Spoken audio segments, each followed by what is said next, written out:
Michel Potet, vous êtes un personnage singulier. Je dirais même que vous êtes un appelé. Alors, il y a un peu plus de 30 ans, chez vous, à Arès, en Gironde, vous avez eu une visite très inattendue. Jésus est venu vous surprendre. Attention, le vrai Jésus, hein. Oui, oui. Celui des commencements. C'était en quelle année? 74. 1974. 1974. C'est à quel moment? La nuit, le jour? La nuit. Ça s'est toujours passé la nuit. Bon, la première fois, je crois que c'était vers 1h du matin. Oui. C'est la première fois qui m'intéresse, là. Voilà. Alors, la première fois, j'ai été réveillé la nuit par une voix qui m'a dit « Va dans tel lieu de ta maison ». Je ne dis pas quel lieu, tout simplement parce que Jésus me dira plus tard « Tu ne feras pas de ce lieu un sanctuaire, tu ne diras pas où je suis ». Alors, je ne dis pas, bien entendu. Mais c'était dans la maison. C'était dans la maison et je me suis trouvé face à un personnage. Je ne voyais pas du tout Jésus comme ça. Mais c'est lui qui vous a dit « Je suis Jésus » ? Non, c'est quand j'ai vu les stigmates. C'est quand j'ai vu les stigmates dans les bras et dans une jambe que j'ai commencé à me poser la question. Non, non, il ne m'a pas dit « Je suis Jésus ». Il n'avait pas besoin de me le dire au fond. Voilà. Comment vous l'avez vu? Je vous vois. Comme je vous vois. Sauf qu'il était beaucoup plus grand. Oui, Mais 1m90. à peu près, Ouais. oui. Et habillé comment? Alors, habillé comme on le connaît? il portait un vêtement blanc, je dirais une tunique qui était comme s'il sortait de la mer, de l'océan, qui lui collait au corps. Là, je vois le personnage, mais que vous a-t-il dit? Vous avez engagé une conversation? Alors non, moi je n'ai jamais parlé. Jamais? Jamais. Je ne sais pas pourquoi. C'est lui qui me parlait. Jamais. Vous êtes sans voix devant ça. Et il vous parlait en français, parce qu'il parle évidemment français toutes les parfait. langues. Un français parfait, absolument. Bon, probablement. Je suppose qu'il parle toutes les langues. Mais bon, il ne parlait pas araméen en tout cas, puisque c'était sa langue d'origine, l'araméen. Mais il me parlait en français, oui. Et ben, il m'a dit debout, parce que moi je suis tombé à genoux. Donc, il y aurait eu 40 apparitions de Jésus chez vous? 39 ou 40. 39 ou 40. J'ai noté ce qu'il me disait. Et je l'ai noté, il m'est apparu. Et vous notiez comment, alors? Alors, il m'est apparu Des dans carnets? un chantier. Et j'ai attrapé un sac de plâtre vide, un sac de plâtre vide et un crayon de charpentier. Et les premières veillées, je les ai notées là-dessus, sur le sac de plâtre. Alors, et puis par la suite, je me suis un peu organisé, parce que au bout de 2, 3, 4, 5, 6 nuits, je me suis dit, mais ça va durer combien de temps? Alors, j'ai eu un écritoire un peu plus tard, mais en espérant chaque fois que ça allait s'arrêter. Car chaque fois que Jésus me rendait visite, il ne me disait pas « je reviens demain ou après-demain ». Je croyais que c'était terminé. Et ça recommençait. Et c'était de 1974 à quelle année? Alors, ça s'est passé... Ça a duré combien de temps? En 1974, du 15 janvier au 13 avril. Donc, pendant 88 jours, grosso modo, toutes les 2 nuits, en gros. Et puis après, plus rien? Alors, plus rien, pendant 44 mois. Alors, presque 4 ans terribles. 4 ans d'interrogation intérieure. Qu'est-ce que je fais? Qu'est-ce que je fais? C'est là que vous me parliez de mon épouse tout à l'heure. Elle m'a beaucoup aidé, elle m'a mis à l'aise. Elle m'a dit, eh bien, il faut dire au monde ce qui vous est arrivé. J'ai dit oui, mais pour parler au monde, il faut avoir les moyens de parler au monde. Moi, tous les moyens de parler au monde me sont enlevés. Quand je parle de ça, on me rit au nez. On ne me donnera ni un micro, ni une radio, ni à plus forte raison une caméra pour le dire. Je n'avais qu'une ressource. Vous n'avez pas pu publier vos révélations. Absolument. Alors, il y a eu 40 visites de Jésus chez vous. 39 ou 40, oui. Bon, vous êtes un témoin. Oui. Il a laissé témoignage de son passage. Oui. S'il fallait donner un résumé de ce qu'il vous a demandé, de ce qu'il vous a dit, de ce qu'il a souhaité, vous êtes un passeur. Oui, voilà. Un pasteur et un passeur. Oui. Alors, parlons du passeur. Le passeur passe quoi? Quel message? Si on n'a que quelques instants pour expliquer ce qu'il dit, c'est simple. Qu'est-ce qu'il dit? Il dit homme, tu as cru que tu vaincrais le mal par la religion, par la politique, par les lois, par les tribunaux, enfin, par toutes les institutions que l'homme s'est données pour combattre le mal et protéger la population. Mais le mal est toujours là. Pourquoi? Mais c'est très simple. C'est parce qu'on n'a pas écouté mon message. C'est dans le cœur que le mal est vaincu. J'étais donc un homme d'église. mais pas du tout mystique. C'est-à-dire un homme qui n'était pas prêt, psychologiquement ou spirituellement, à l'événement qui allait bouleverser son existence. Alors que je me trouvais dans une nouvelle résidence en Gironde, qui s'appelle Arès, le 15 janvier 1974, dans cette nuit-là, une voix m'a réveillé, une voix plutôt féminine, pour me dire « Va dans telle pièce, va dans tel endroit de ta maison. » Et j'étais en train de m'installer dans cette nouvelle résidence.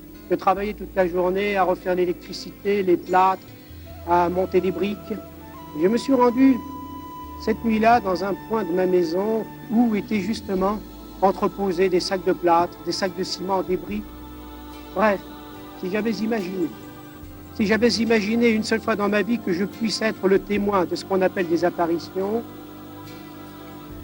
en tout cas, ça n'est pas dans un endroit comme celui-là que j'aurais attendu cet événement.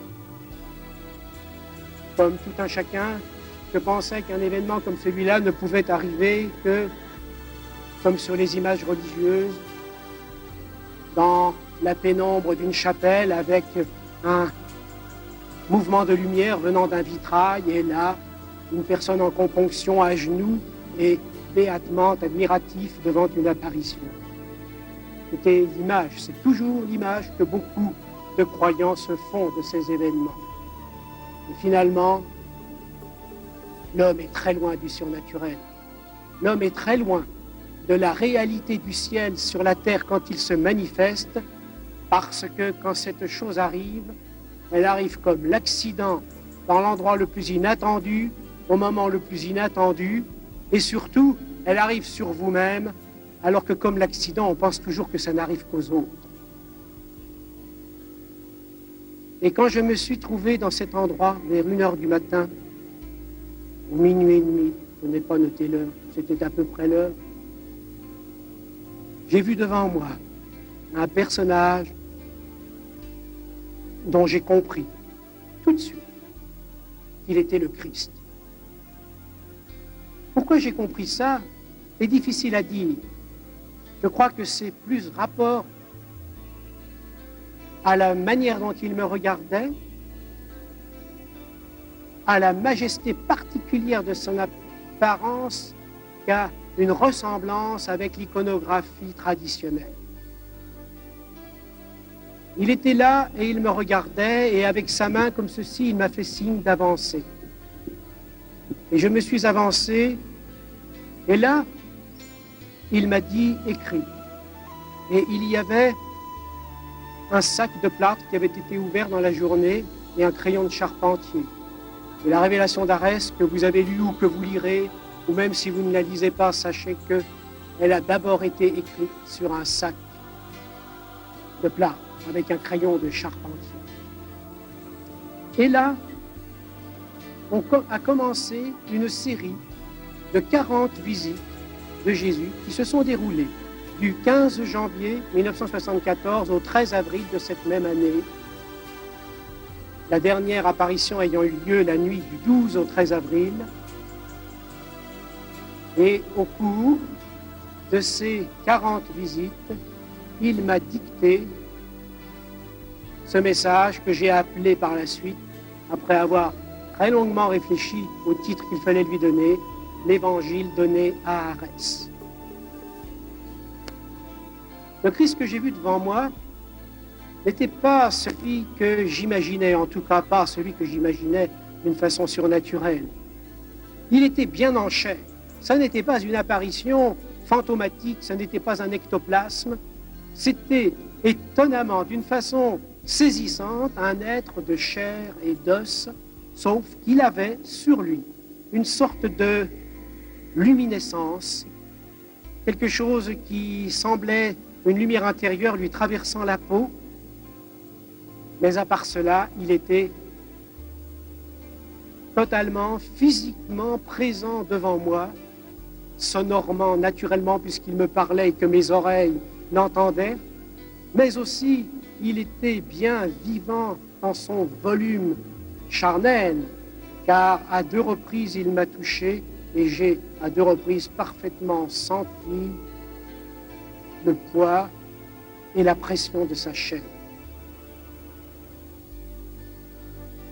Et moi qui étais un homme d'église, j'ai entendu là un message dont je vous parlerai davantage tout à l'heure et qui, à peu de choses près, bouleversait totalement mes convictions et qui m'a jeté dans un très grand malheur.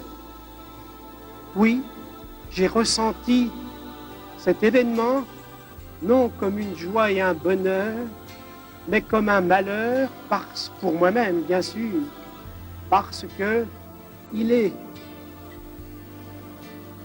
tellement difficile de se déculturer, il est tellement difficile de s'arracher de la pensée et du cœur des choses auxquelles on croit avec sincérité. C'est comme s'arracher la chair, c'est comme s'arracher les bras et les jambes. C'est un écartèlement.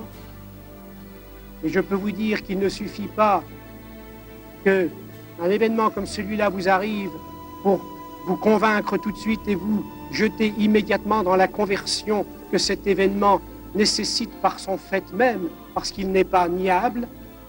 Il est bien difficile de briser en soi toute la culture qu'on a reçue.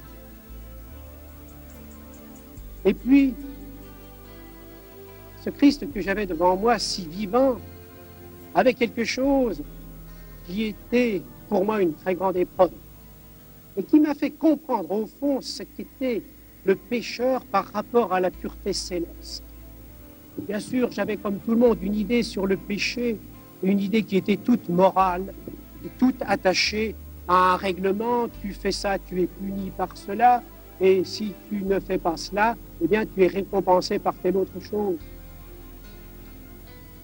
Mais là, c'était ma transparence devant lui. La moindre pensée qui traversait mon esprit était lue, je le sentais. Il y avait quelque chose qui me dénudait intérieurement, et c'est probablement par cette plus grande épreuve que j'ai été le plus malheureux, parce que je n'avais plus rien qui n'appartenait à moi-même. J'ai compris combien nous avions tous au fond de nous, même l'homme le plus vrai, même l'homme qui se croit sans doute pas le plus vertueux. Je ne me suis jamais attribué cela, une telle qualité, mais qui croit que finalement il est dans la voie. Je me suis aperçu que j'avais au fond de moi, moi aussi, mon petit jardin secret, et tout un tas de petites pensées qui étaient enfouies là et qui n'étaient peut-être pas des meilleures. Et là, tout était lu. Alors, j'ai assimilé un peu cet événement à la mort, à ma propre mort. Ma propre mort qui aurait été ainsi anticipée, et j'ai compris que la chose la plus redoutable sans doute que l'homme qui passe de l'autre côté subit, c'est cette transparence. Tout d'un coup, sa chair disparaît et il est lu en lui-même. Il n'y a pas besoin d'un grand grimoire et d'un grand livre pour que le ciel sache ce que vous valez. D'ailleurs, il le sait au jour le jour, il n'attend pas ce moment-là pour le faire.